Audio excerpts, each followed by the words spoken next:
Hello and welcome to today's lesson. I'm your hard-working but indefatigable teacher, Mr. Burton. You will need to watch this video and take notes as you go. You may need to watch certain parts of the video a few times to ensure complete understanding. This is your homework and I will check your notes tomorrow before we get started. I hope you learned something. Okay, hello and welcome to today's lesson. We've tackled aggregate supply, both long run and short run, and we have learned about aggregate demand. Today we start to put both of these models together, aggregate supply, aggregate demand, and we find out what happens at equilibrium.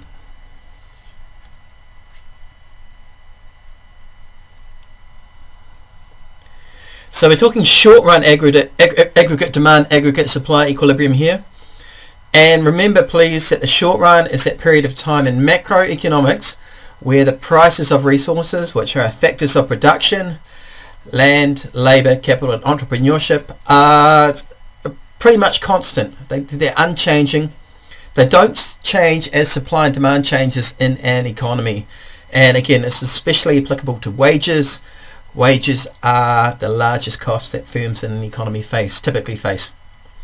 Now the long run, that's a period of time where these prices become flexible, variable, changeable. They adapt as the price level changes, and this includes wages as well.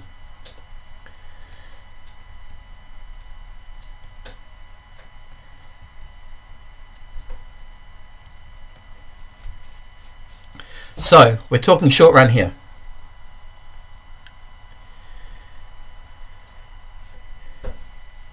Right, equilibrium in the short run is where aggregate demand, and we know aggregate demand AD equals C plus I plus G plus X minus M, and when aggregate demand equals aggregate supply, we have our equilibrium point.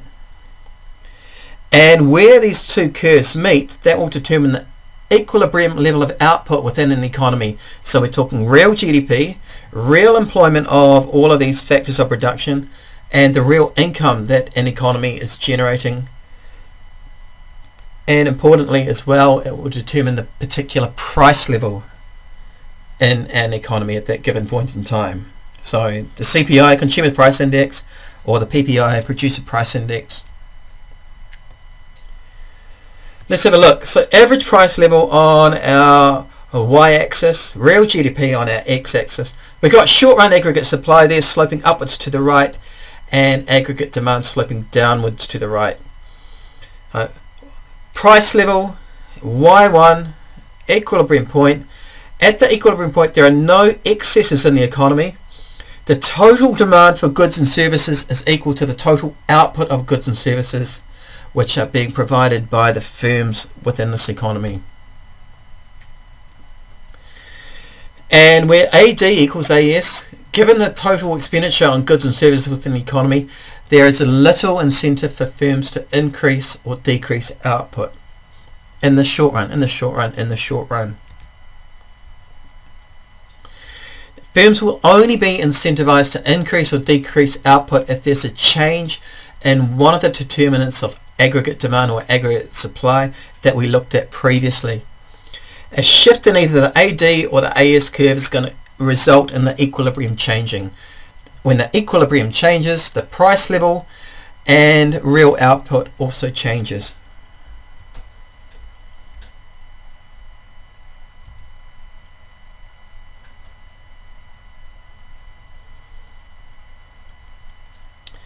Changes in the AS equilibrium.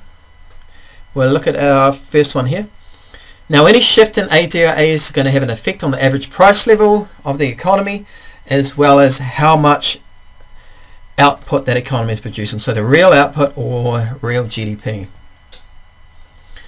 So for an example, an increase in aggregate demand that occurs because the government is deciding to increase health and education spending.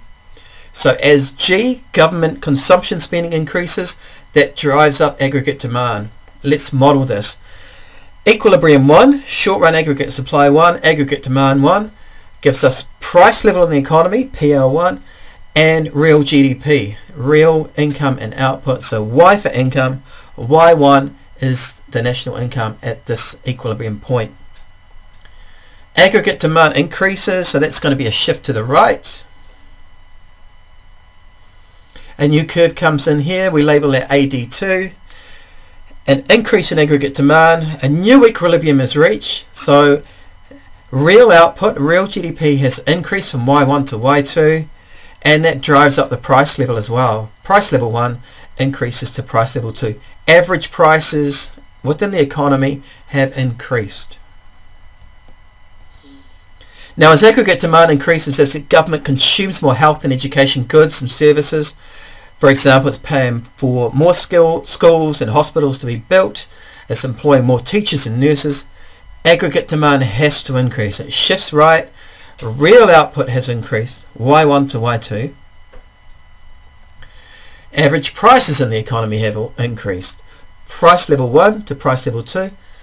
And as aggregate demand increases, firms are going to respond by increasing the supply of the goods and services that they produce. They're going to increase output.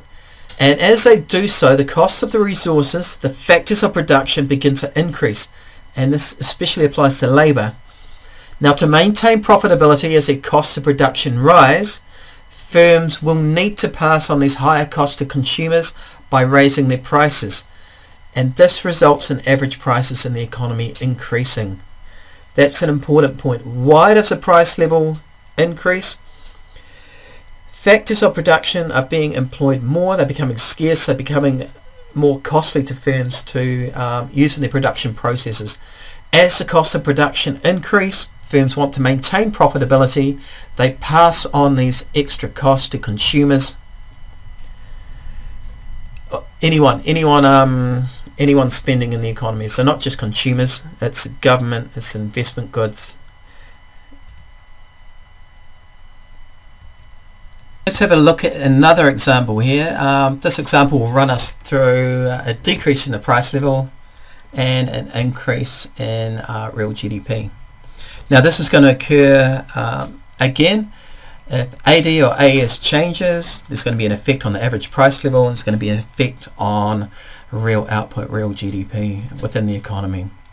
So next example, we're looking at an increase in aggregate supply, and in this particular example that occurs because the government has reduced the business income tax rate.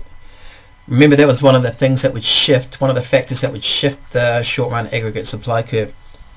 Initially at equilibrium, where SRAS1 and AD1 meet, we've got an equilibrium that'll give us the first price level we're looking at and the first level of national income and output, real GDP.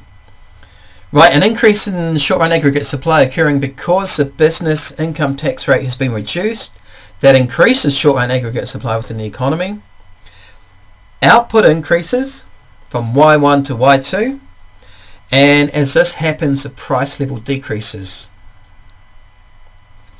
So aggregate supply is increasing because there's a cut in corporate tax rates, and this will affect firms in the same manner as a reduction in the cost of production would. So it increases the after-tax profitability of firms. Firms love profit. As soon as there's extra profit to be made, they will increase the supply of goods and services they're producing.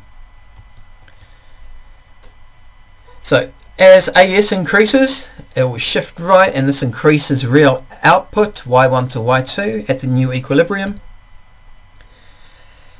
And as real output increases, in this case the average price level decreases, it drops.